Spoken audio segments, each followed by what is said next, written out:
आपण शिकतोय 5वी नवोदय त्यामध्ये स्वाध्याय 2.1 यामधला 4th नंबरचा आपण क्वेश्चन त्या ठिकाणी बघतोय. काय क्वेश्चन आहे बघा. दोन संख्यांची बेरीज दिली 9,87,654.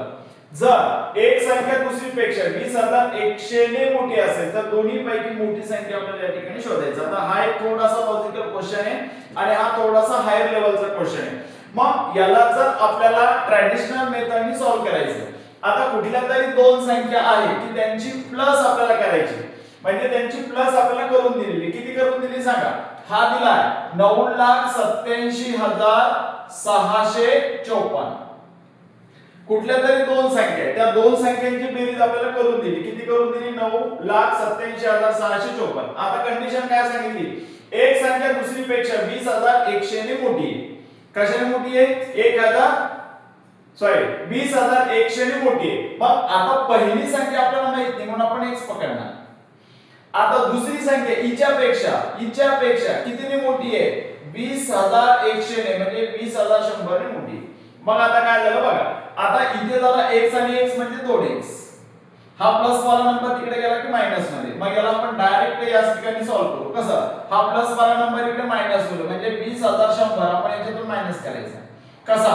हा 4 हा 5 इथे पण 5 7 8 6 8 आणि 9. आता हा 2x याच्या इक्वल आहे. आता x ची व्हॅल्यू शोधायची आपल्याला. कशी. याला काय करणार मग या ठिकाणी सिंपल 2 ने डिवाइड करा. याला करायचं 2 ने डिवाइड. कसं होईल आता सांगा.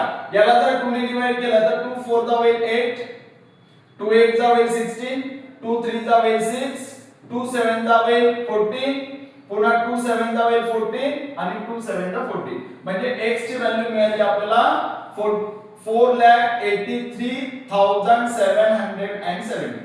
म्हणजे ही झाली तुमची छोटी संख्या. पण आपल्याला मोठी संख्या विचारली म्हणजे याच्यामध्ये आपल्याला पुन्हा 20,100 काय करावं लागेल. त्या ठिकाणी प्लस करावं लागेल. काय येणार 7 इथे येणार 8 इथे 3 हा 0 म्हणजे 50 38 77. 50 38 77 म्हणजे option number 4 is your correct answer.